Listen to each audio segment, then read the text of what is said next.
In 1947, a Bedouin shepherd threw a rock into a cave and accidentally made one of the greatest discoveries in human history.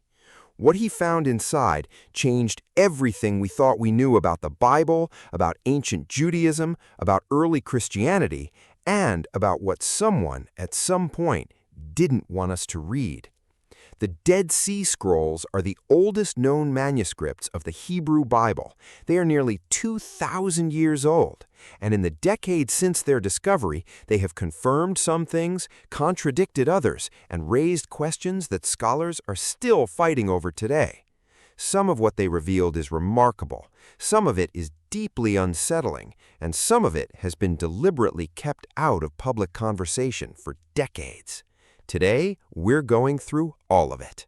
What are the Dead Sea Scrolls? Before we get into the secrets, you need to understand what these scrolls actually are, because the story is more dramatic than most people realize. It was 1947. A young Bedouin shepherd named Mohammed Ed-Dib was searching for a lost goat near the cliffs of Qumran, on the northwestern shore of the Dead Sea, in what is now the West Bank. He threw a rock into a cave to see if the goat was inside. Instead of hearing a goat, he heard pottery shatter. Inside, he found several clay jars. Inside those jars were ancient leather scrolls wrapped in linen, preserved for nearly 2,000 years by the dry desert air.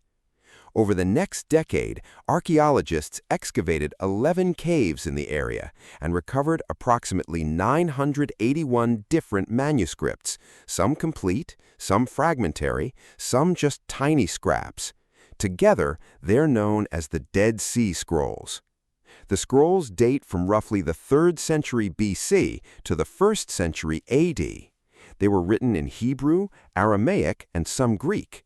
They include portions of every book of the Old Testament except Esther, as well as dozens of texts that were completely unknown before their discovery.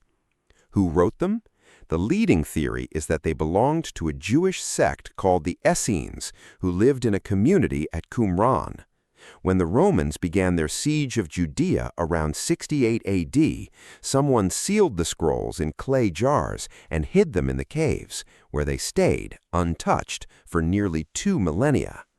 That's the discovery. Now let's get into what they actually revealed. Secret 1. The Bible is older than we thought. One of the most significant discoveries in the scrolls was what they confirmed about the Bible's age and accuracy. Before 1947, the oldest known Hebrew manuscripts of the Old Testament dated to around 900 to 1000 AD, over 1,000 years after the events they described. Skeptics had long argued that the Bible must have been heavily edited, changed, or corrupted during that gap. The Dead Sea Scrolls shattered that argument. Among the scrolls was a complete copy of the Book of Isaiah, all 66 chapters, dating to approximately 125 BC. That's over 1,000 years older than any previously known manuscript. When scholars compared it to the modern version of Isaiah, they were stunned. The texts were nearly identical. After more than 1,000 years of copying by hand, the scribes had preserved the text with extraordinary accuracy. This is now known as the Great Isaiah Scroll, and it remains one of the most powerful pieces of evidence for the reliability of Old Testament transmission. What God spoke through Isaiah was protected. The words survived. Secret 2. The Psalms had more verses than we knew. The scroll known as the Great Psalm Scroll, found in Cave 11, contains 41 of the 150 canonical psalms, but not in the order we know them. And it includes additional psalms that are not in the Standard Bible at all.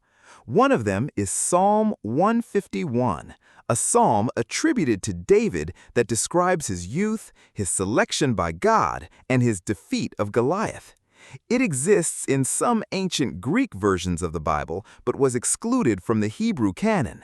The Dead Sea Scrolls version is the oldest known Hebrew text of this psalm. There are also entirely new psalm-like compositions that we had never seen before, prayers and hymns that the Qumran community clearly valued and used in worship, but that didn't make it into the Bible we hold today. This raises a profound question that scholars have wrestled with ever since. Who decided what was scripture and what wasn't? And what were the criteria? Secret 3. The Book of Enoch was taken seriously. You may have heard of the Book of Enoch, the ancient text that describes in detail the fall of the Watchers, the angels who left heaven, took human wives, and produced the Nephilim. It's the text that explains where giants came from, and it provides extraordinary detail about spiritual warfare, heavenly realms, and the coming judgment. The Book of Enoch was eventually excluded from the Hebrew Bible and most Christian canons. For centuries, scholars debated whether it had ever been widely read or valued. The Dead Sea Scrolls settled that debate. 11 separate copies of the Book of Enoch were found in the Qumran caves, more copies than almost any other text. This community clearly treated it as sacred, authoritative scripture. The New Testament itself references Enoch directly. Jude 1:14-15 quotes from it by name. Enoch, the seventh from Adam, prophesied about them. See, the Lord is coming with thousands upon thousands of his holy ones to judge everyone. That's a direct quote from 1 Enoch 1.9. The Dead Sea Scrolls confirm that the world of the New Testament was soaked in Enochian literature.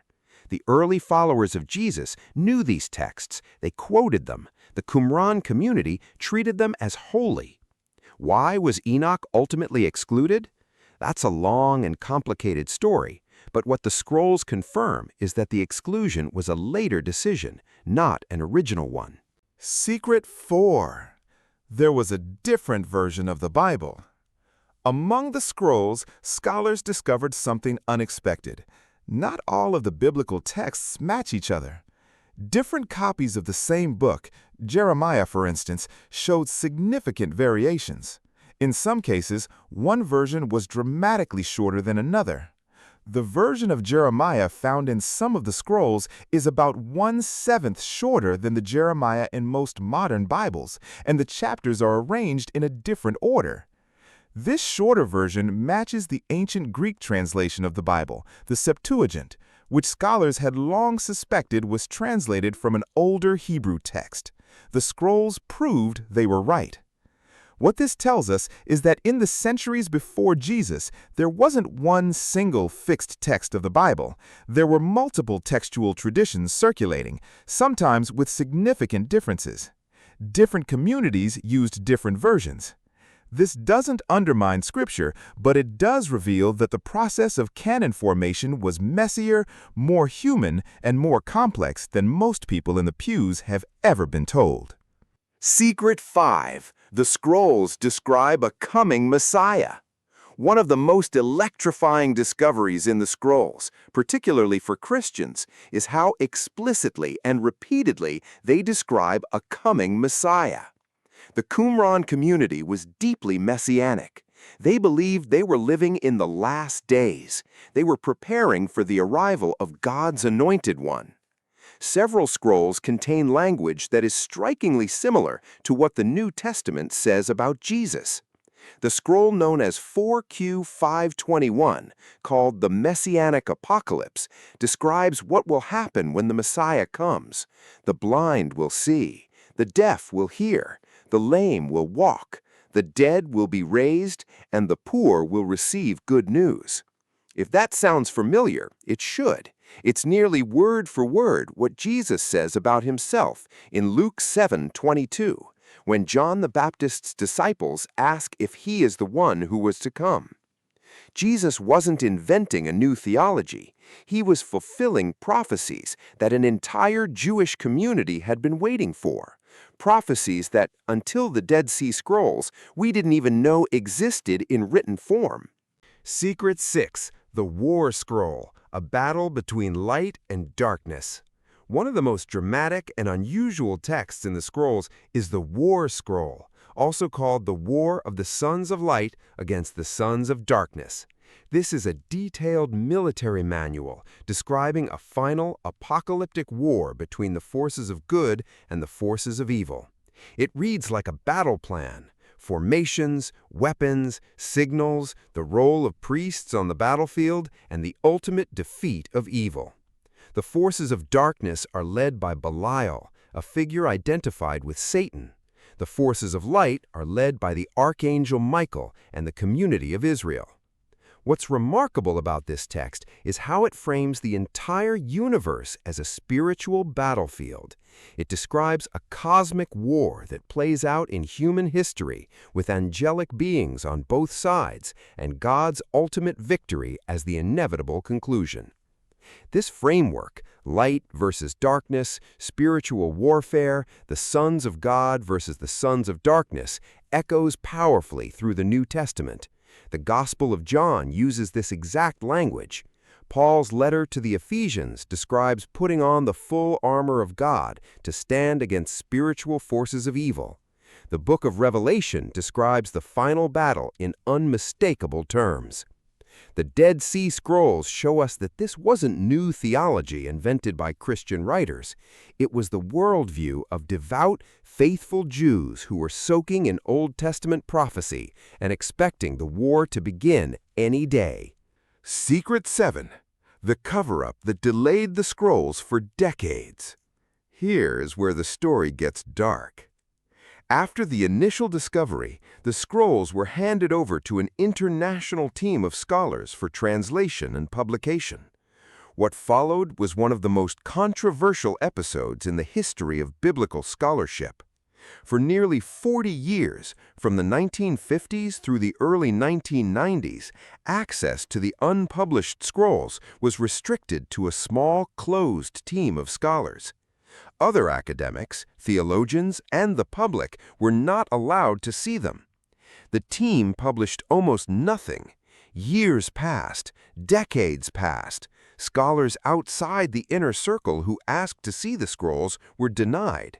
Some of those scholars went to their graves without ever seeing the texts they had devoted their careers to studying. Why the delay?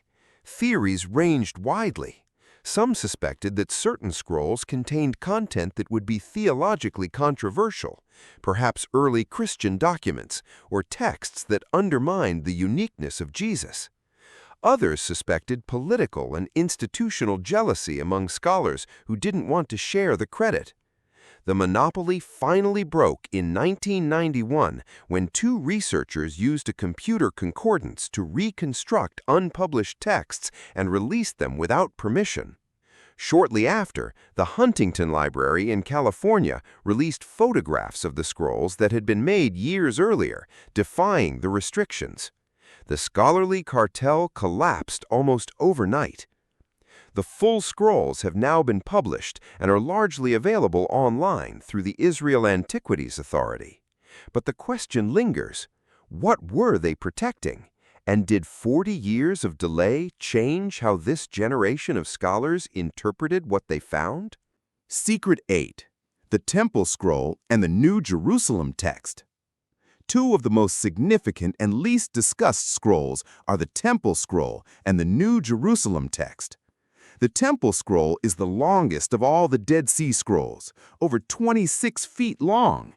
It contains detailed instructions for the construction of a massive, idealized temple, far larger than anything that was ever actually built. The scroll presents these instructions as if spoken directly by God in the first person, in a style that mirrors the Book of Deuteronomy. The New Jerusalem text describes an enormous future city with dimensions and architecture laid out in extraordinary detail. A city so vast it would cover most of modern Israel. Angels guide the narrator through its streets and structures. When you read these texts alongside the final chapters of Ezekiel and the Book of Revelation, the continuity is stunning.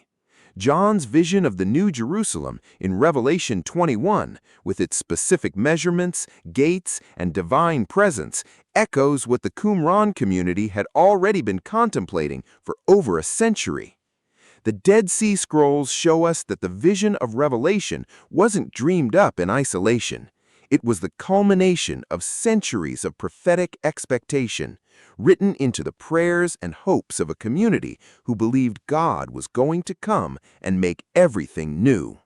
The Dead Sea Scrolls were hidden for nearly 2,000 years. When they were found, they confirmed the accuracy of Scripture, expanded our understanding of biblical history, and revealed a world of ancient faith that was far richer and more complex than anyone imagined.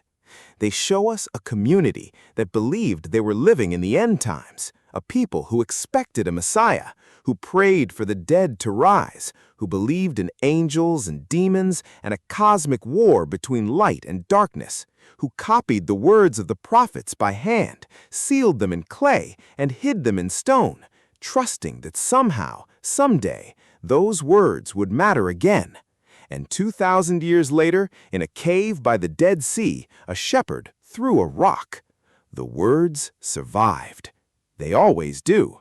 Subscribe for more deep dives into the hidden history and forgotten truths of the Bible.